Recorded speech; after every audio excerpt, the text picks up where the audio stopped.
이번 주간에는 굉장히 중요한 한 주간이 될 겁니다. 왜냐하면은 수요일, 목요일 그리고 선교사 합숙과 또 선교대회가 있습니다. 이번에도 우리 캐나다에서 우리 김철원 선교사님 그리고 김성희 사모님이지만 선교사님이라고 하죠. 그리고 우리 김민영 랩런트가 오게 됩니다. 여러분들이 그동안 계속해서 기도하셨고 그래서 다음 주에는 일부 예배가 연합으로 위성으로 같이 드리게 되고 오후 시간에는 우리 김철원 선교사님이 선교 보고와 함께 메시지를 주실 것입니다. 여러분들이 기도하시기를 바라고 우리 김성희 사모는 제가 여수에서 처음 개척을 시작할 때 전라북도 화양면에서 화양면 낮은 그 뒤에가 뭐죠? 예? 소장동 거기에서 제가 3년 반 정도 전라북도 있다가 내려와서 거기 교회를 섬겼습니다. 그리고 개척을 시작했는데 여수 은영교회 뒤편에 보면은 그 지하 한 30평 되는데 거기에서 시작을 했어요. 그리고 좀 지나면은 길보다 더 낮은 지대가 있는데 거기 이상한 집이 있는데 그것을 수리해가지고 이제 시작을 했습니다. 그때 막둥이 딸 낳아가지고 며칠 안 됐죠. 그래서 시작을 했는데 그때 지금 우리 이지연 장로님 그리고 순천 함께하는 교회 이경심 장로님 이 앞번에 굉장히 교회가 어려웠어요. 성도들이 많이 부목사님과 이렇게 연루돼 가지고 다 나가고 교회가 많이 힘들었는데 이야기를 들어보니까 이경심 이 장로가 가장 주도적으로 흔들리지 않고 그래서 교회를 안전하게 이렇게 하는데 중요한 역할을 다 한 것을 제가 이야기를 들었습니다. 그리고 우리 김미선 집사님 요즘 바쁜가 모르지만 제가 이제 시작했을 때 제자 훈련을 시켰는데 어쨌든 이렇게 그래서 아무도 없었는데 하나님께서 청년들을 만나게 하시고 다 이렇게 연결돼 가지고 주일 학생들도 그때 30명이 넘었어요. 얼마 안 됐는데 청년들이 오고 교사들이 오니까 또 여자 청년들이 오니까 남자들이 하나씩 붙어가지고 또 결혼 다 하게 되고 그래서 교회라는 것은 우리 능력으로 되는 거 아닙니다. 절대로 그렇게 되는 거 아니에요. 하나님께서 성령으로 역사하셔야만 되는 것이기 때문에 제가 개척하고 막바로 된 거 아니었어요. 그때 한두 달인가 전혀 교인들이 없어가지고 계속해서 기도하고 또 현장에 들어가서 전도하고 하는데 새벽에 지나가던 다른 교회로 새벽기도 나가는 어떤 집사님이 한 분 오시더니 그렇게 해서 아마 3달 정도까지는 교인이 없었던 것으로 기억하는데 그렇게 해서 하나님께서 만나게 하시는 가운데 문을 계속해서 열어주셨습니다. 그래서 하나님의 시간표가 있기 때문에 어떤 경우에도 여러분들이 낙심하지 말고 기도하면서 인도받으면은 반드시 놀라운 증거들이 일어나게 될 줄로 믿습니다. 그래서 이번 주간에는 우리가 이제 진짜 하나님께서 중요한 응답의 문을 여시고 중요한 시간표가 왔기 때문에 오늘도 이번 한 주간 동안 어떻게 응답받을 것인가가 오늘 정해지는 거예요. 오늘 우리가 무엇을 붙잡고 가야 될 것인가. 하나님은 우리에게 한 주간 동안 응답받을 중요한 미션을 주시는데 이것을 놓치지 않기를 바랍니다. 이제 똑똑한 사람들이 볼 때 2000년 전에 그 초대교회 마가 다락방에서 시작된 그 교회 모인 성도들을 계속해서 이단이라고 몰고 법적으로 이제 계속해서 괴롭힌 거죠. 절대로 너희들 예수 그리스도 이야기하지 말아라. 같이 모여서 예배드리거나 그런 거 하지 말아라. 한번 걸리면 또 한다 그러면 사형도 시키는 그런 어려운 상황이었습니다. 그러니까 뭔가 좀 머리가 돌아가는 사람은 절대로 그 현장에 갈 이유가 없잖아요. 왜? 법으로 다 규제를 했는데 누가 거기 가서 예배드린다고 앉아있고 그러겠습니까? 안 가죠. 그럼에도 불구하고 거기 모인 사람들이 처음에 120명 정도 모였던 거죠. 그러니까 그 속에는 가짜가 거의 없는 겁니다. 가짜가. 그러죠. 근데 오늘날은 그런 규제가 없는 가운데서 아무나 와도 좋고 누구든지 와도 되는 것이기 때문에, 그리고 막 어떤 경우에는 반강제적으로도 끌고 오기도 하고 그렇게 해서 교회까지는 왔지만 복음을 듣고 깨달아지고 이해가 되고 믿어지고 그렇게 해야만 될 텐데 이것이 잘 안 되다 보니까 여러 가지 시험에 들고 갈등하고 또 교회 떠나고 상처받고 그런 사람들이 많이 있습니다. 그래서 많은 분들이 우리 교회에 들어왔고 또 나간 사람도 많고 또 중직자들도 몇 번 이렇게 나가서 또 다른 교회를 세우기도 하고 많은 일들이 있었습니다. 이런 것들을 보면서 영적인 세계, 흑암의 역사 이런 것들을 성경적으로 더 깊이 이해가 되어지고 그래서 오늘 우리도 지금 세계복음화 하는데 세계복음화를 보이는 그것 가지고 하는 것이 아니잖아요. 우리가 세계복음화 진짜 영적으로 절대 망대가 세워지고 절대 여정을 가고 절대 이정표를 만들어 가게 되면은 보여지는 것들이 이제 다 나타나게 되는 겁니다. 그렇게 되기 전에 우리가 영적으로 이런 것들이 다 세워지고 준비가 돼야 되는 거죠.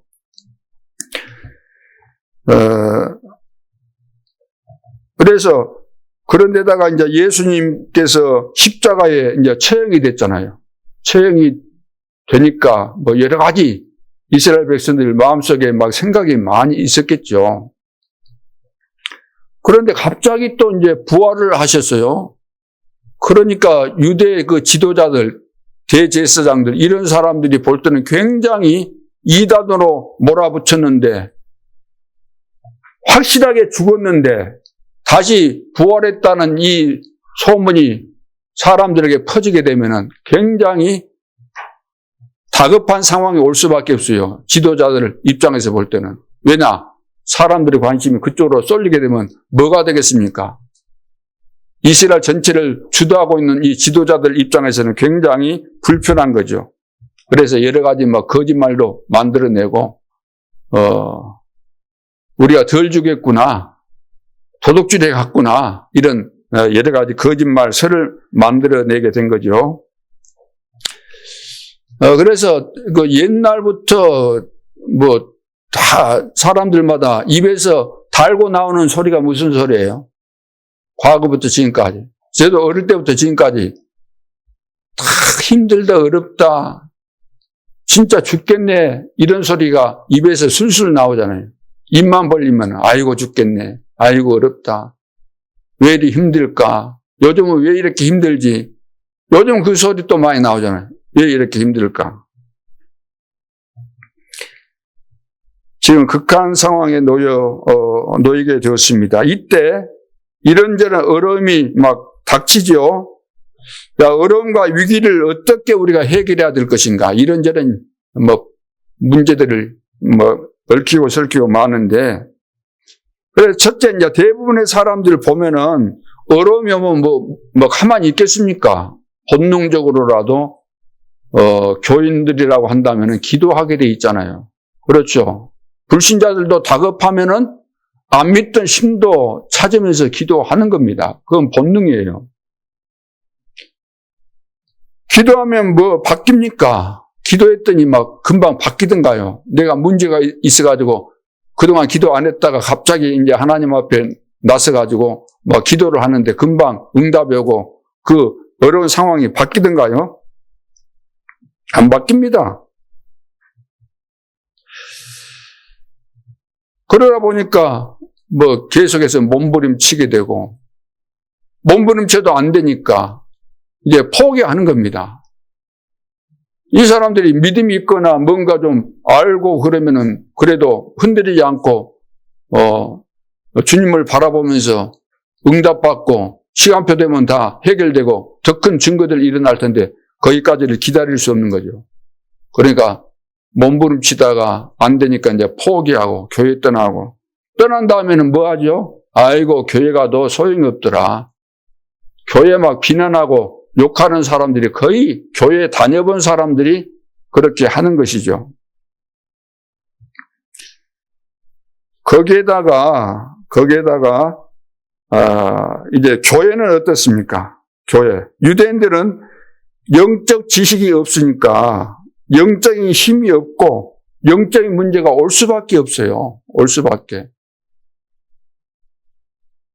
그래서 유대인들은 원죄가 뭔지 모릅니다.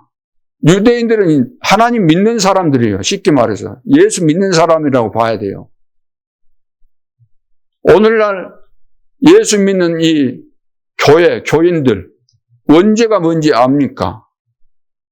원죄를 안다고 한다면은 성도들 간의 관계 속에서 누가 잘하고 못하고, 예를 들어서 뭐 윤리적으로 도덕적으로 잘하고 못한 거 이거 가지고 시비 걸고 싸우고 그럴 이유가 없을 텐데, 갈등하는 이유가 뭡니까? 아, 지금 무슨 죄 지었다, 뭐 했다, 막 이런 소리 막 하고 남 흉보고 그거 많이 하잖아요. 원죄라는 것은 내가 안 지었음에도 불구하고 나에게 와 있는 죄를 말합니다. 근본적인 죄, 원인이 되는 죄. 이 죄 때문에 모든 죄들이 올 수밖에 없는 그 근본이 되는 죄가 우리가 태어나면서 가지고 태어난 거예요. 그래서 그걸 보고 아담의 죄라고 합니다. 아담이 인류의 대표자로서 이 죄를 범했기 때문에 우리는 아담의 후손으로서 그대로 물려받은 거예요. 그대로. 우리가 다 부모로부터 물려받은 거 있잖아요. 영적인 유산 있잖아요. 육신도 닮아져요. 얼굴 생김새도 닮고, 뭐, 폼도 닮고 그러잖아요. 그 부모 밑에서 자란 자녀는, 태어난 자녀들은 육신적으로도 그거 닮는 거예요. 유전된다 그렇게 말하잖아요. 세상적으로 말하면은. 근데 영적으로 다 닮습니다. 그리고 영적인 이런 상태가 다 물려지게 돼 있는 거죠. 우상숭배했다 그러면은 그 영적인 저주가 오게 돼 있는 겁니다. 그게 원죄예요. 조상들로부터 물려받은 거. 애초에 시작된 그 죄, 원죄. 그러니까 이런 부분을 도무지 이해를 못하는 겁니다. 지금 교회가 이해를 못하는데 어떻게 세상을 살립니까? 폰만 잡고 교회 다니는 것이지. 등만 들고 다섯 처녀가 신랑 온다 그러니까 등 들고 나갔는데 불을 켜야 될 때는 불을 켤 수 없는 거예요. 등 들고 있을 때는 똑같았는데 밤중에 신랑이 나타나는데 불을 켜야 되는데 불을 못 켠 거예요. 불 켜기 전까지는 진짜로 보이는데 불 켜야 될 상황에 불을 못 켰단 말이에요. 그게 가짜다 그 말이에요. 폰만 잡았지. 유대인들이 폰만 잡은 거예요. 기독교인들이 폰만 잡은 거예요. 내가 하나님의 자녀다, 나는 축복받았다. 그런데 실제로 축복을 못 받는 거예요. 왜? 언제 모르잖아요. 동정녀 마리아에게서 탄생했다. 이것을 어떻게 이해를 하겠습니까? 세상 기준을 가지고, 세상 수준을 가지고, 보이는 거 가지고 판단하고 해석해 가는데 어떻게 동정녀에게서 사람이 태어날 수 있어요? 마리아는 요셉과 정혼은 했지만 결혼 안 한 거예요. 쉽게 말해 약혼은 했지만 결혼 안 한 겁니다. 관계를 안 맺었어요. 남녀 간에 관계를 안 맺은 거예요. 그런데 어떻게 자식이 나옵니까? 관계를 안 했는데. 성령으로 잉태되다. 성령으로. 동정녀 마리아에게서 나시고 그랬잖아요. 성령으로 잉태돼서 이제 태어난 거잖아요. 예수님께서. 그리고 십자가에서 죽은 것까지는 좋았는데 왜 또 부활을 하냐? 왜 또 부활을 하냐?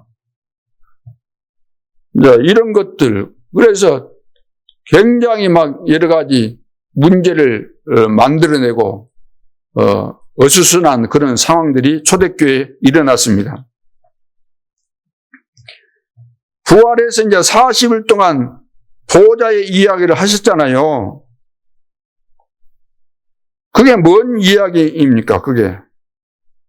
이거 이해가 안 되는 거예요. 보호자의 하나님 나라에 대해서 이야기를 했으니까 이해가 됐겠습니까? 예수님이 부활하셔가지고 그렇게 많이 보여주셨는데도 불구하고 오늘 보면 성경에 뭐라고 했습니까? 예수를 배웠고, 자, 11 제자가 갈릴리에 가서 예수께서 지시하신 산에 이르러 예수를 배웠고, 뭐 했어요? 경배하나 아직도 의심하는 사람들이 있더라. 여러 번 보여주셨어요. 500의 형제에게 일시에 보이고, 제자들에게 거의 다 일일이 다 보여주셨어요. 그런데 안 믿는 거예요. 그렇게 증거가 많이 있는데도 불구하고 아직도 의심하는 사람들이 있더라. 사람들이 있더라. 2명 이상인데 몇 명인지는 모르겠지만 어쨌든 그 분위기를 볼 때 많은 다수가 안 믿었다고 느껴집니다. 자, 그래서 사람들이 한마디로 말해서 훌륭하긴 훌륭한데 훌륭한 것 가지고 안 되는 부분들이 많거든요. 영적인 세계를 하나님은 말씀하시는데 영적인 세계를 볼 수 있는 눈이 안 열리니까 어떻게 되겠어요? 이 세상도 우리는 세상금 하나로 생각하지만 이 세상은 몇 가지가 있어요, 세상이? 예? 몇 가지 세상이 있어요? 하나님의 나라, 그리고 사단의 나라, 예? 자, 이 보이는 이 세상, 하나님 나라가 있고 마귀 나라가 있는 겁니다. 공중의 권세를 잡고는 사단의 나라가 있는 거예요. 세상 나라, 지금 우리가 살고 있는 것이 보이는 이것이 세상 나라에 우리가 살고 있지만 이 속에 영적으로 2가지 나라가 있는 거예요. 하나님의 나라, 사단의 나라. 그래서 이 세상 사람들은 자기는 세상에 살고 있다 그리 생각하지만 세상에 살고 있으면서 사단에 잡혀서 사는 거죠. 그러니까 영적인 지식이 없고 영적으로 무지하니까 올 수밖에 없잖아요. 사단이 나를 사로잡고 있는데도 불구하고 모르고 있기 때문에 저도 몰랐어요. 왜 인생이 이렇게 꼬여가지고 이상한 인생이 되는지 살맛이 안 나는 정도가 아니고 진짜 내가 어디에서 와서 무엇을 하다가 어디로 가야 되는지 아무리 궁금하고 알아보려고 노력해도 답이 안 나오는 거죠. 알 수가 없잖아요. 어디 세상에서 거기에 대해서 답을 줄 책이 있습니까? 사람이 있습니까? 없죠. 그래서 대부분 사람들이 이렇게 낙심하고 포기하고 불신앙에 빠지고 교회도 마찬가지고 그런 데다가 지금 세계 전국과 세계 난리가 아니잖아요. 난리가 지금 우리 살아가는데도 얼마나 난리가 많이 납니까? 요즘 기름 가지고 이렇게 문제를 일으키고 있어요. 기름을 가지고. 기름 뭔지 아시죠? 영어로 오일 그러는데 오일 다 아시죠? 우리나라는 오일이 기름이 안 나니까 기름을 사와야 되잖아요. 그럼 우리나라뿐입니까? 전 세계 거의 대부분의 나라들이 기름이 필요한 것인데 기름을 사러 쫙 멀리까지 배를 만들어가지고 기름실로 가서 기름 싣고 와야 되잖아요. 중간에 이것을 길을 막는 이 못된 것들이 있다고 말이에요, 이게. 그래서 호르무즈 해협이라고 여러분 많이 들어보셨을 거 아닙니까, 요즘. 뉴스에도 나오고 하니까. 그래서 막 기름이 값이 요즘 막 왜 이렇게 올라가겠어요? 이게 달러가 올라가지. 굉장히 지금 어려운 거예요, 우리나라. 뿐만 아니라 전 세계가. 만일 기름이 세 달 동안 어디서 가져오지 못하게 되면은 있는 거 쓰고 나면 어떻게 되겠어요? 구석기 시대로 살아야 돼. 전부 다 전기불 안 들어오지, 자동차 모두 움직이지, 이제 호롱불 켜고 살아야 되지. 아파트 30층에 산 사람들 얼마나 힘들겠어요. 네? 이제 화장실도 집에서 못 봐. 차고 넘쳐버릴 테니까 이제 어떻게 살겠어요? 완전히 이상한 나라가 될 수밖에 없는 거예요. 그래서 원래 그 바다를 아무나 다니도록 하나님께서 해놓은 거 아니에요.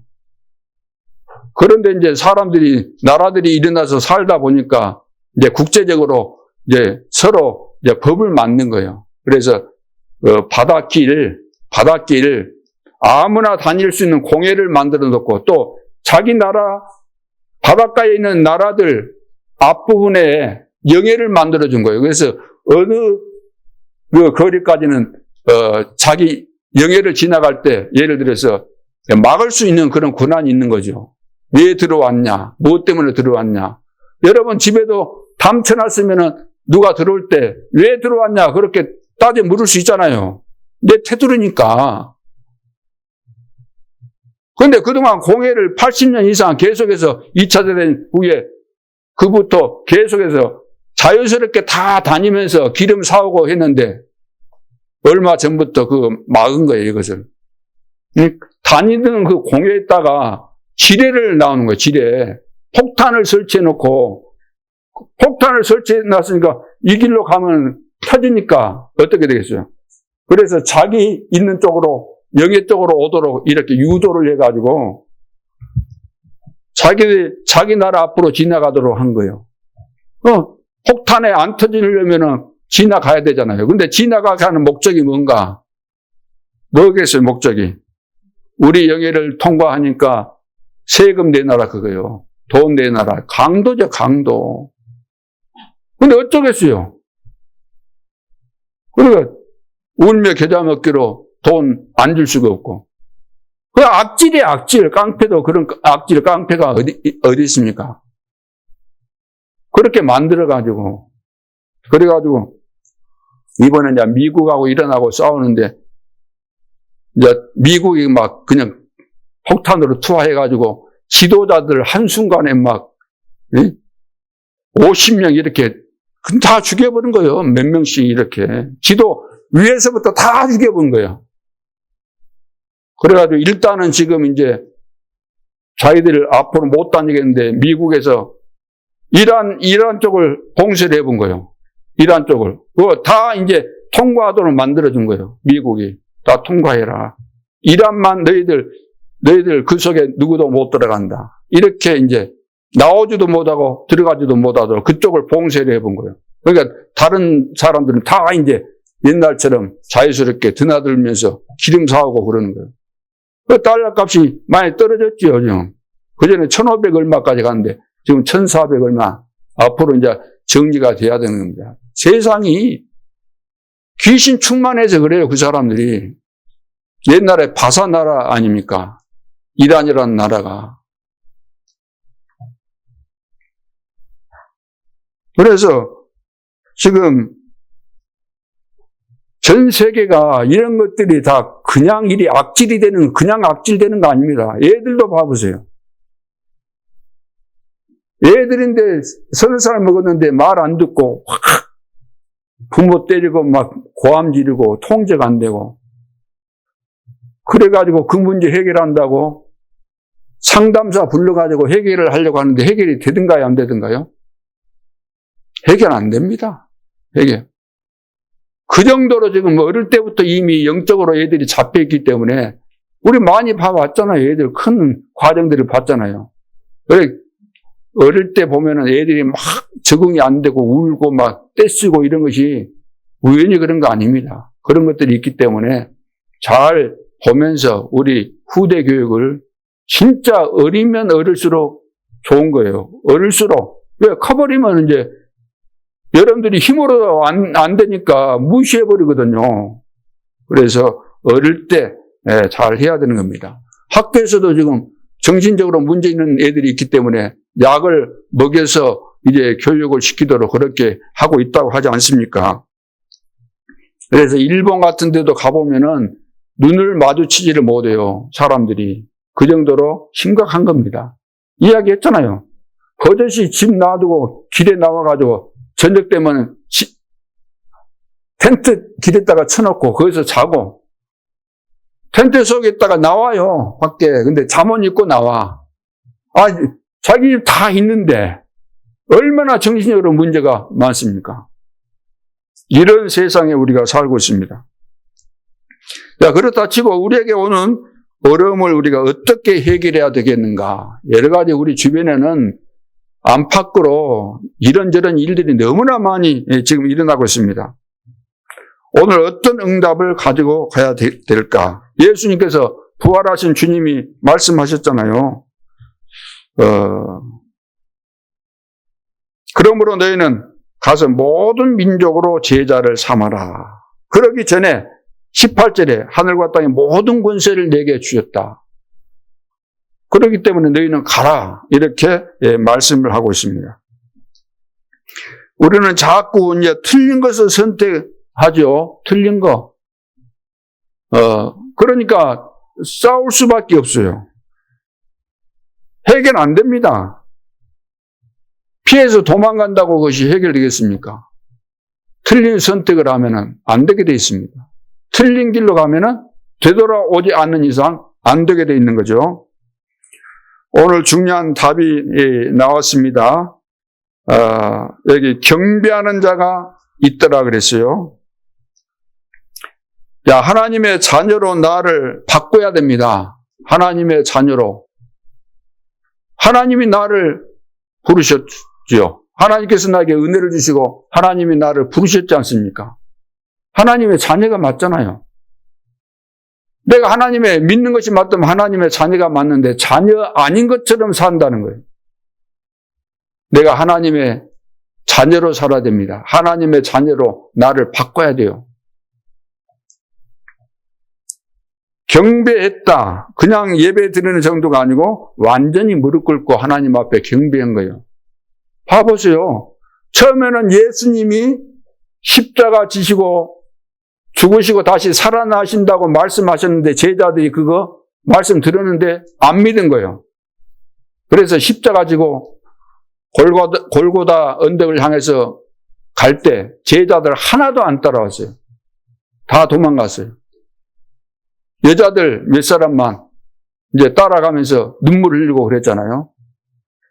안 믿은 겁니다.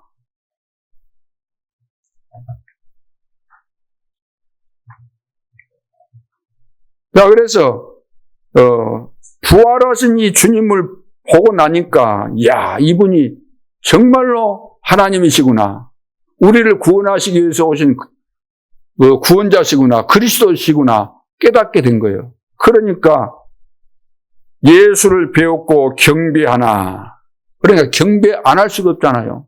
진짜 야, 이분이 우리를 구원하시기 위해서 오시겠다는 메시아가 맞구나. 이렇게 깨달아지니까. 그래서 완전히 무릎을 꿇고 경배했어요. 이렇게 돼야 된다 그 말이에요. 우리는 자꾸 현실을 쳐다보고 현실을 바꾸려고 하잖아요. 현실을 바꿔서 되겠습니까? 어떤 현실이 있어도 문제가 안 돼야 되는 거죠. 나를 바꿔야 돼요. 현실 앞에서 무너지고 무슨 또 문제가 있는 듯 하면 무너지고 올 것 같으면 또 무너지고 그러면 안 되잖아요. 나를 바꿔야 돼요. 뭔가 자꾸 상대방 이야기합니다. 내가 문제인데도 불구하고 나는 내 문제는 안 보여요. 누가 문제다. 누구 때문에. 어쩌고 저쩌고. 여보 당신 때문에. 여보 남편 당신 때문에. 여보 아내 당신 때문에. 늘 우리는 싸울 때 그렇게 하잖아요. 그래서 하늘과 땅의 모든 권세를 가지고 너와 항상 함께 하겠다. 18절에 분명히 말씀하고 있습니다. 자, 이게 보이기 시작해야 돼요. 하늘과 땅의 모든 권세를 가지신 주님이 나와 함께 하신 것이 믿어져야 돼요. 이거 안 믿어지면 어떻게 되겠어요? 안 믿어지면. 말짱 헌일이잖아요. 지금 안 되는 것은 다른 것이 안 되는 거 아니고 이 가장 중요한 이것이 안 돼서 안 되는 거죠. 기본이지만 이건 모든 것이기 때문에. 그래서 그리스도께서 감람산에서 다시 설명을 합니다. 살아계실 때 그렇게 이야기했어도 3년 반 동안 데리고 다니면서 보여주고 그리스도라는 증거를 다 보여주고 중요한 거 다 말씀하시는데 안 믿었어요. 그래 살아 계신 다음에 다시 불러가지고 40일 동안 집중적으로 말씀하신 겁니다. 그래서 하나님 나라의 일을 말씀하셨다 그랬죠. 하나님 나라의 일. 그것이 요즘 표현으로 뭐라고요? 요즘 표현으로 뭐예요? 그것이? 망대, 여정, 이정표입니다. 보호자의 망대, 보호자의 여정, 보호자의 이정표. 다른 말로 하면은 보호자니까 하나님의 망대니까 절대잖아요. 안 무너지죠. 없어지지 않죠. 절대 망대, 절대 여정, 절대 이정표. 이것이 기도로 내 영혼 속에 각인돼야 된다는, 내 영혼 속에 이것이 각인돼야 돼요. 그리고 뿌리 내려주고 체질돼야 돼요. 그래야만 내 속에 절대 망대가 세워졌다. 이렇게 말하게 되는 겁니다. 내가 이것이 안 세워지니까 별일도 아닌데 시험 들고. 어떤 일이 있어도 시험 들 이유가 없는데, 죽어도 아멘하고 할렐루야 해야 되는데, 이 절대 망대가 안 세워져 있으니까 모든 것이 다 문제가 되는 거예요. 모든 것이 시험거리고 모든 것이 쳐다볼 때마다 문제가 되고 힘 빠지고 낙심하고 포기하고 불신앙 들고 되는 것이 하나도 없는 거예요. 그래서 새신자들은 딱 와가지고 믿어버리니까 그럼 쉬운데, 저는 늘 그 신앙생활 하면서 왜 저렇게 안 믿을까, 그것을. 이제 목사 되려고 신학교 와서 봐도 보니까 전혀 안 믿는 거예요, 신학생들이. 틈만 나면은 그 당시 또 교단들이 분열을 하는데 자기들끼리 또 막 목사님들이, 신학생들을 또 꼬아가지고 와서 데모 좀 해달라고. 신학생들이, 목사님들이 거기 데모 해달라고 해서 데모하러 가면 되겠습니까, 그게? 나는 거기 한 번도 안 가는데, 전부 다 막 좋아가지고, 교회 분열시키는데 거기가 좋다고 가고 있어요? 눈이 전혀 안 열린 거죠. 하늘과 땅의 모든 권세를 가지신 주님이 우리와 함께 하신다는데, 이거 믿어야 되는 거예요. 이 사실을 내가 만든 것이 아니고 하나님께서 지금 직접 말씀하신 거 아닙니까? 예수님께서. 이거 믿으면 기적이 일어날 텐데 이거 안 믿는다는 거예요. 왜? 늘 내 수준 가지고 평가하고 보기 때문에 안 믿어지는 거예요. 그래서 지식이 많을수록 안 믿어지는 거예요. 지식이 있는 사람이 나쁘다는 말이 아니고, 진짜 지식을 가진 사람이 하나님 만나면 진짜 잘 믿죠. 수준 있게. 근데 안 믿어지면은 이상한 짓을 많이 하게 되는 거예요. 그래서 그렇게도 많이 배우고 똑똑한 사람들이 자기 문제 해결 안 되잖아요. 자기 나름대로 열심히 해도 그 종교 생활에 불과하지 안 되는 거죠. 봐보세요. 최고의 선생 밑에서 공부했습니다. 그 나라 최고의 선생 밑에서 공부를 한 최고의 엘리트예요. 가문도 최고고.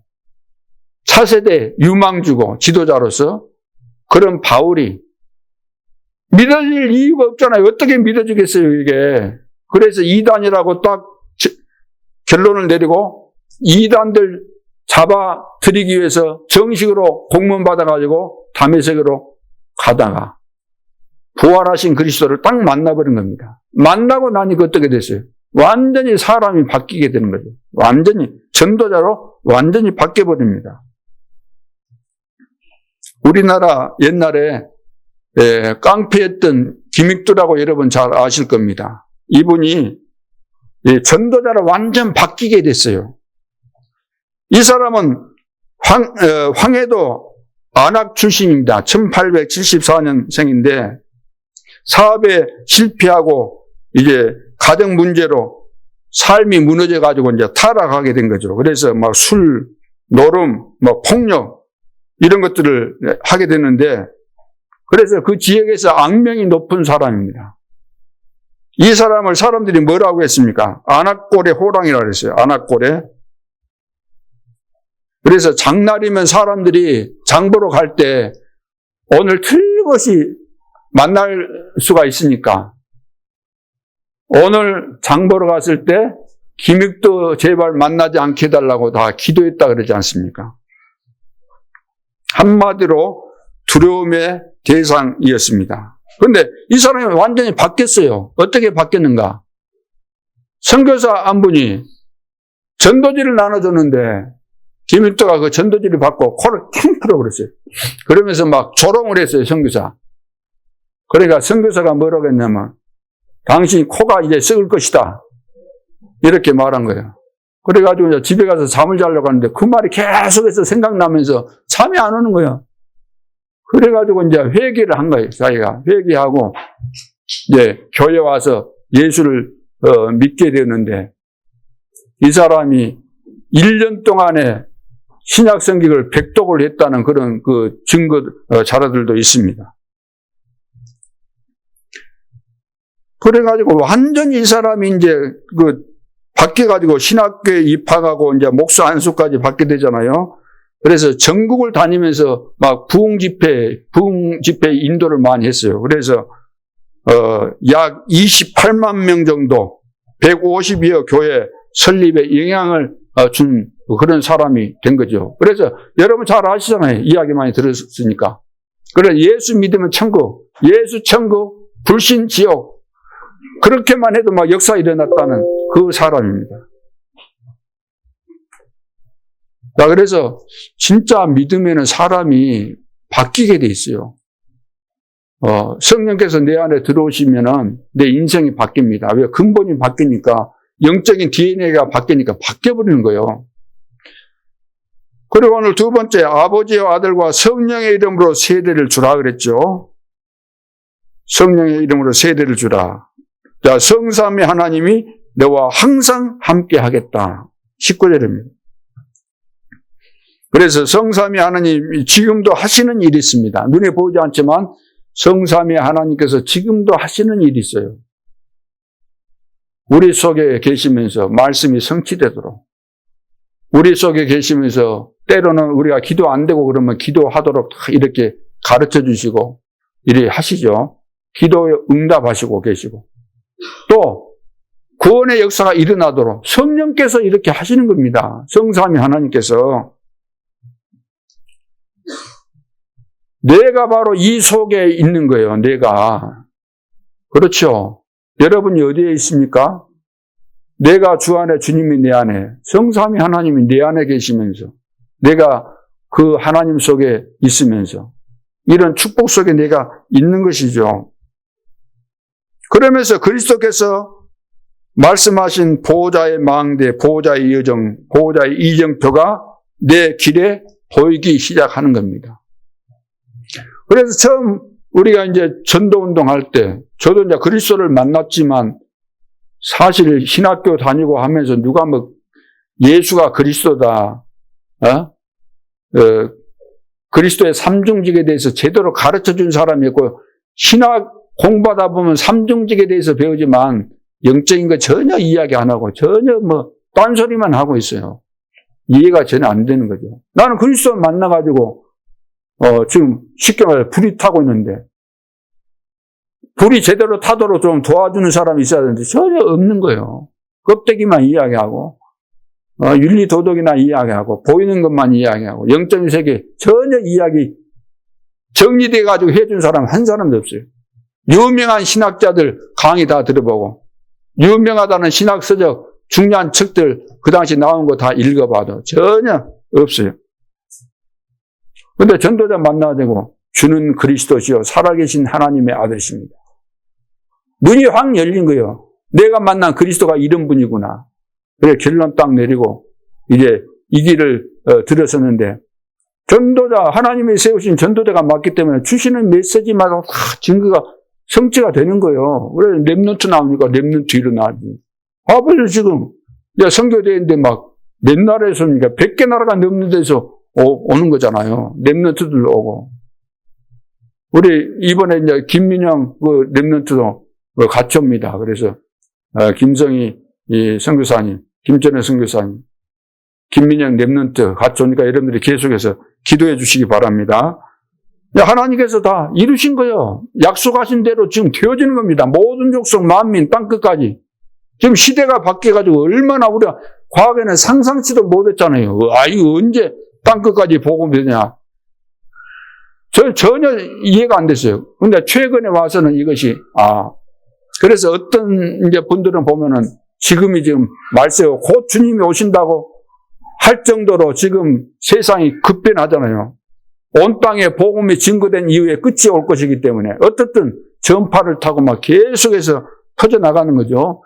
유튜브로 해서 막 퍼져나가지 않는 곳이 없을 정도로. 그러면서 이제 3캠프, 내 인생의 중요한 캠프가 이제 성경에 보니까 전부 다 성령께서 역사하시는 그 캠프 속에 내가 있는 거잖아요. 내 인생이. 제1캠프가 뭡니까? 바울이 했지만 오늘 우리에게 또 똑같이 지금 일어나고 있는 그 역사죠. 바울은 선교사로 파송돼 가지고 세계 선교, 우리도 세계 선교를 향해서 지금 가고 있는데 어떻게 했습니까? 다른 특별한 방법이 있었던 것이 아니고 성령의 인도 따라서 가니까 하나님이 다 준비하신 축복을 허락해 주신 겁니다. 준비하신 축복을 다 주신 거예요. 사람도 만나고 다 되어진 거죠. 그리고 성령에 이제 인도받고 또 성령 충만해서 성령 충만하니까 인도받는 거잖아요.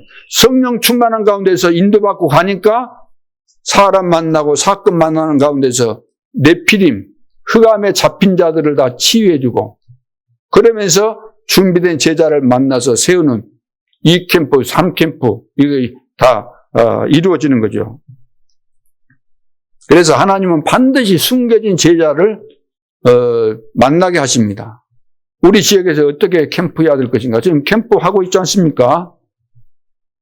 그래서 3캠프 염두에 두시고 여러분들이 계속해서 하시면 됩니다.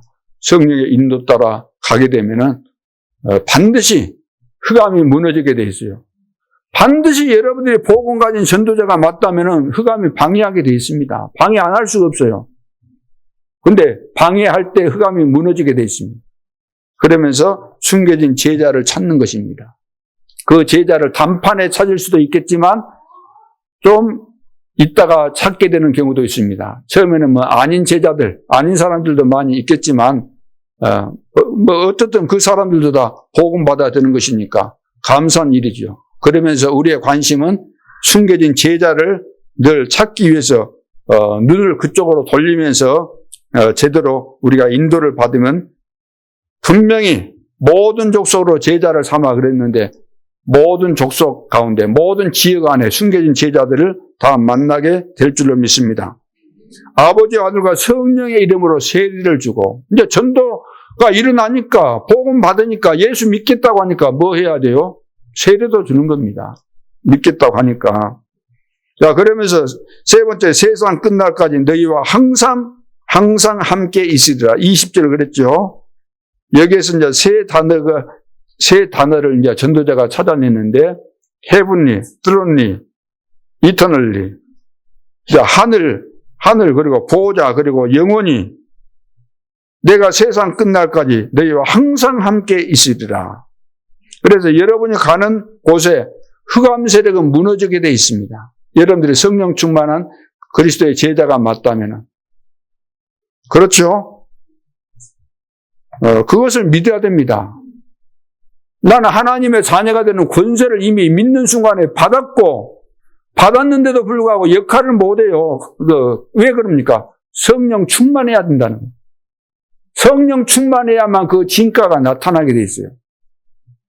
내가 망치를 들었는데 망치를 가지고 있으면은 못도 박을 수 있고 망치 가지고 안 좋은 거 다 깰 수도 있잖아요. 근데 망치를 줬는데 들고 있는데 힘이 없어. 들었는데 툭 나죠. 힘이 없어. 들고는 있는데. 힘이 있어야지 제대로 때리고 할 거 아닙니까? 망치를 들고. 내가 하나님의 자녀가 되는 권세를 받았어요. 예수 믿는 순간에. 그런데 왜 권세를 사용 못하죠? 사도행 1장 8절 오직 성령이 너희에게 임하시면 너희가 권능을 받고 예루살렘과 온 유대와 사마리아와 땅끝까지를 내 증인이 되리라. 이 사실을 믿고 기도하고 성령 충만 받아야 돼요. 믿습니까? 성령 충만 받기 싫어요? 성령 충만 받아야 한순간에 다 끝나는 거예요. 성령 충만 받으면은. 그래서 결론, 오늘 이 언약을 가지고 돌아갈 때 평생의 응답으로 바뀌게 됩니다. 평생의 응답으로. 그래서 여러분 가문이 다 있잖아요. 여러분 가문이 다 있을 거 아니에요. 저도 이제 우리 가문, 예수를 안 믿었던 가문입니다. 우상숭배. 제가 볼 때는 우상숭배 막 크게 많이 한 것 같지는 않고, 보니까 무슨 향경가 무슨 행사 있으면 우리 아버지가 거기 다녀오셨다 그러고, 또 떨어져서 살았지만, 집이 두 채 있어갖고, 떨어져서 살았지만, 그리고 이제 보편적으로 우리는 제사 돌아오면은 제사 지내고, 그 수준이었거든요. 그리고 이제 다들 이제 가난하다. 가난한 사람들 천지지요. 가난해요. 저는 우리 집에 가난한 것은 못 봤어요. 우리 그 지역에서 사람들은 농사가 있고 부동산 많아가지고 부자인가는 모르겠지만 우리는 부동산 그렇게 없는 것은 아니었지만 많지는 않았어요. 그러나 늘 돈이 늘 들어왔기 때문에. 부자지요, 부자. 돈이 늘 있으니까. 필요할 때마다 돈, 다 쓰니까. 그리고 이제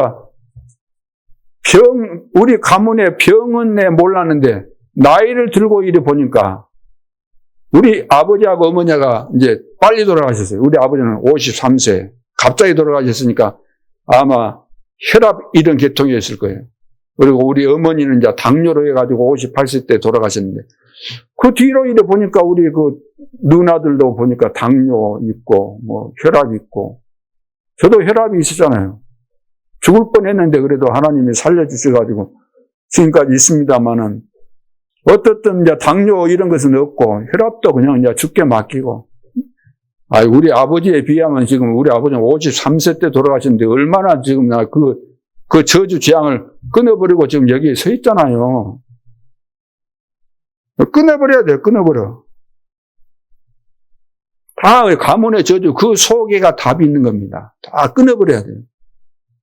그리고 두 번째가 뭐죠? 교회 갔는데 교인들이 응답 받지 못할 짓만 계속해서 하는 거예요. 교회 가면은. 여러분 어떻습니까? 응답 받도록 다 돼 있는데, 교회 가면 일단 아무나 와도 좋기 때문에 이런 사람 저런 사람 막 다 모이잖아요, 교회 안에는. 그래서 누가 표현했는지 모르지만 교회는 쓰레기통이라고, 누가 그렇게 표현했는지 모르지만 적절한 표현이라고 생각돼요. 왜? 별의별 사람 다 오니까. 영적인 문제 있는 사람, 상처 있는 사람, 잘난 체 하는 사람, 또 다 성격 있지, 성깔 있지, 별의별 사람 다 있잖아요. 한번 말하면 거침없이 다 나오고, 장소 가리지 않고, 틈만 나면 사람 이야기, 남 흉보는 이야기, 별소리 다 하잖아요. 목사님이 어떻고, 그런 소리도 끼리끼리 있을 때는 많이 할 거 아니에요. 네? 같이 있을 때는 안 하지만, 또 맘 맞는 사람들이 있을 때는 어느 장로님이 어떻고, 누구는 어떻고, 저떻고, 그래야만 이제 소화가 되고 그러니까. 이거의 교회의 모습이에요. 제가 다 봐왔어요. 다 봐온 거지, 내가 없는 이야기를 꾸며서 할 필요도 없는 것이고. 그러니까 봐보세요. 응답 받도록 돼 있는데 응답이 안 오는 거예요. 한다고 하지만, 잘한다고 하지만, 훌륭하다고 생각되겠지만 응답이 안 오는 거예요. 하나님이 주셔야 되잖아요. 그렇죠? 내가 훌륭하다, 다른 사람이 나를 훌륭하다고 해줘도 하나님이 응답 안 하시면 없는 거예요. 그러죠? 그래서 하나님이 보실 때 맞아야 돼요. 그거 기준입니다. 그래서 항상 하나님 앞에서 살아야 돼요. 호람되어. 나는 여기 왜 있는가? 하나님이 왜 이 교회로 보내셨을까? 왜 하나님이 여수로 파송하셨을까? 생각해 보세요. 틀림없이 답이 여기 다 있습니다. 그래서 하나님이 나 같은 죄인을 구원하시기 위해서 오셨잖아요. 그러면 나 같은 죄인이라고 말할 때 나 같은 존재가 훌륭합니까? 솔직한 이야기로. 대단합니까? 내가 아담의 후손으로서 원죄를 가지고 있는 데다가 조상들이 나와 상관없지만 조상들이 우상 숭배한 것 때문에 3, 4대까지 저주가 이미 있는 데다가 내가 살아오면서 하나님 잘 몰랐지. 예수 믿는다고 했지만 내가 예수님을 제대로 이해를 했습니까? 영적인 눈이해를 했습니까? 하나님이 기뻐하시는 것을 깨달았습니까? 내가 생명 걸고 복음운동 해야 되겠다는 그런 결단을 내려봤습니까? 말씀 떨어지면 어떤 말씀이라도 아멘을 해보셨습니까? 그런데 우리는 그런 것은 생각 안 하고 내 입장에서 내가 이 정도 했으면 잘한 것인데 하면서 늘 막 불평불만 많고 누구 때문이다 그러고 이제부터 우리가 응답받으려면 한 가지 나를 바꾸면 되는 거예요. 나를 바꾸라는 거예요. 지금 현실을 우리는 바꾸려고 하는데 문제를 바꾸려고 하는데 그거 아니고 나를 바꿔야 돼요. 다른 사람 바꾸려고 하지 말고 나를 바꿔야 돼요. 하나님 바꾸려고 우리는 하거든요. 막 때를 쓰잖아요. 하나님은 지금 줘서는 안 되니까 안 주고 있는데 달라고 막 때를 쓰잖아요. 하나님 바꾸는 거잖아요. 하나님은 바꾸려고. 안 됩니다. 나를 바꿔야 돼요. 누구를 바꿔요? 목사님 바꾸려고 하지 말고 나를 바꾸라니까요. 목사님은 누가 바꿔요? 하나님이 알아서 다 바꾸시요. 여러분 다 체질을 아시고 여러분 성격 다 아시고 여러분들의 영적인 상태 다 아시고 하나님이 파송하신 거예요. 여러분 생각에는 훌륭한 사람들을 원하시겠지만 하나님은 여러분 체질을 너무나 잘 아시기 때문에 모자란 죄를 여기 파송한 겁니다. 왜? 그래야만 되니까. 그래서 오늘 어떻게 해야 된다고요? 나를 바꿔야 돼. 나를. 오늘 가장 중요한 것이 지금 나를 바꾸는 겁니다. 봐보세요. 예수님은 완벽하시고 살아계시고 하늘과 땅의 모든 권세를 가지시고 세상 끝날까지 너희와 항상 함께 하시면서 다 준비하시고 축복하시는데 안 바꾸는 거냐? 안 바꿔. 바꿔야 됩니다. 우리 교회에. 우리 성도들이 바꿔야 되는 거예요. 우리 중직자 우리 모든 성도들이 내 생각 바꿔야 돼요. 우리 응답받아야 될 거 아닙니까? 앞으로 이제 시대가 바뀌었으니까 여러분들 장수하시고 중요한 응답과 증거들 남기고 기념비 남기고 가야 되잖아요. 바꿔야 됩니다. 제가 신학교도 다니고 교계 다 봤는데 진짜 믿는 사람 없어요.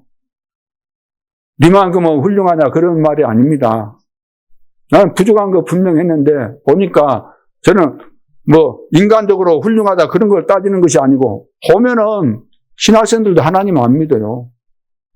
교계 목사님들 내가 한두 번 만나고 한두 사람 알겠습니까? 다 알죠. 안 믿어요. 하나님은 안 믿는다니까요. 근데 앞에 나가면 진짜 하나님 진짜 잘 믿는 것처럼 막 큰 소리 치고 하니까 저렇구나. 내 삶 속에서 내가 진짜 남한테 표현하지 않는 그런 부분이 있잖아요. 우리가 살아가면서 내 속으로 하나님을 바르게 이해하고 믿고 내가 양심에 따라서 하나님의 말씀을 내 삶 속에서 실천하고 내가 무엇을 해야 될 것인가? 어떤 길을 선택해야 될 것인가? 내가 이렇게 선택하고 이것을 하려고 할 때 하나님은 어떻게 생각하실까? 교회에 유익할까? 복음에 유익할까? 이걸 늘 생각하고 하는 거예요. 그렇죠? 그렇지 않다고 한다면 내가 하나님의 사람도 아니고 성령의 인도, 말만 인도지 성령의 인도 받는 거 아니잖아요. 우리는 성령의 인도받고 하나님 앞에서 하나님과 함께 동행하면서 가야만 그분이 나에게 응답도 주시고 말씀이 성취되게 하시고 구원의 역사를 이루어가시기 때문에. 그래서 오늘 나를 바꾸면 된다. 전능하신 하나님, 지금도 살아계신 하나님, 하늘과 땅의 모든 권세를 가지신 그 하나님께서 나를 보고 가라 그랬으면 가야 되는 것이고 그 다음에 뭐라 했습니까? 20절에 내가 너희에게 분부한 모든 것을 뭐라 그랬어요? 가르쳐 지키게 하라. 가르쳐 지키게 하라. 가르치기만 해서 되겠어요? 가르치고 놔두면 되든가요? 애들 가르쳤더니 그냥 놔두면 돼요? 애들 한마디 하고 가르쳐 놨더니 되든가요? 안 되니까 또 잡아다가, 안 되니까 또 왜 오늘 이렇게 하라 그랬는데 안 했냐? 응? 말 안 들으면 때리기도 하고, 벌 주기도 하고. 저는 어릴 때 애들 말 안 들으면 벌도 주고 그럽니다. 벌도 주고. 말 잘 들으니까 많이 때리지는 않았지만, 그래, 가르쳐, 지키게 하라는, 지키게 해라. 생각해 보세요. 소도 말 안 들으니까 콧들이 끼어가지고 그 길들이잖아요, 길. 소를 만들어야 돼. 집에서 밭도 갈고 하려면 만들어야 되는 것처럼. 하나님 앞에 온유한 자로 길들여져야 되잖아요. 우리가 그래야만 응답을 받고 하나님의 축복을 받게 되는 것이기 때문에. 그걸 가르쳐 지키게 하라. 우리 렘넌트 가르쳐 지키게 해라. 가르쳐야 돼요. 어릴 때부터 복음을 심어야 돼요. 계속해서 암송하게 만들고. 가르쳐 복음을 심어야 돼. 백지에다가 무슨 그림을 처음에 그려주느냐가 중요한 거예요. 이거 안 하면 다른 것이 들어온 거예요. 다른 것이. 제대로 복음 안 심어 놓으면 사단이 다른 거 계속해서 심어버리기 때문에 묵은 밭이 되는 거예요. 묵은 밭. 잡초가 무성한 묵은 밭이 돼가지고 이거 쓸모없게 되는 거예요. 그래, 처음 시작이 얼마나 중요한지 모릅니다. 여러분들이 아무리 부족해도, 연약해도, 과거가 별로 안 좋아도 상관없어요. 하나님은 하실 수 있기 때문에 문제 많은 나를 부르셨고, 부족한 나를 부르셨고, 저는 이 세상에서 나보다 축복받은 사람이 없다고 저는 믿고 사는 사람이에요. 그렇잖아요. 왜 하나님이 하시면 된다. 그래, 나를 바꾸면 하나님이 기뻐하실 수밖에 없고, 하나님이 나를 축복하실 수밖에 없는 그런 사람으로 내가 바꿔야 돼요. 계속해서 예수님께서 제자들을 부르실 때도 말씀하셨고, 계속해서 그 말씀을 하고 계시는 겁니다. 그래, 축복받는 것은 뭐 특별한 노력을 하고 그런 거 아닙니다. 간단한 거예요. 하나님이 말씀하신 것 딱 곧이곧대로 믿고 그 말씀대로 실천하려고 여러분들이 좀 노력하고, 내 힘으로 안 되니까 성령 충만을 달라고 하고, 그래서 이런 고질적인 것들이 다 바뀌도록 그렇게 하시면 틀림이 없습니다. 이번 한 주간 동안 하나님은 최고의 메시지를 또 주실 것이고 큰 증거를 줄 줄로 믿습니다. 기도드리겠습니다. 하나님 은혜를 감사합니다. 부활하신 주님께서 제자들에게 하셨던 말씀, 지금 우리에게 그대로 주신 줄 믿습니다. 하늘과 땅의 모든 권세를 가지신 주님께서 세상 끝날까지 너희와 항상 함께 할 것이기 때문에 너희는 모든 족속으로 가서 제자를 삼고 아버지와 아들과 성령의 이름으로 세례를 주고 내가 너희에게 분바 모든 것을 가르쳐 지키게 하라고 말씀하신 그대로를 우리가 실천할 수 있도록 축복하여 주옵소서. 주 예수 그리스도 이름으로 기도하옵나이다. 아멘.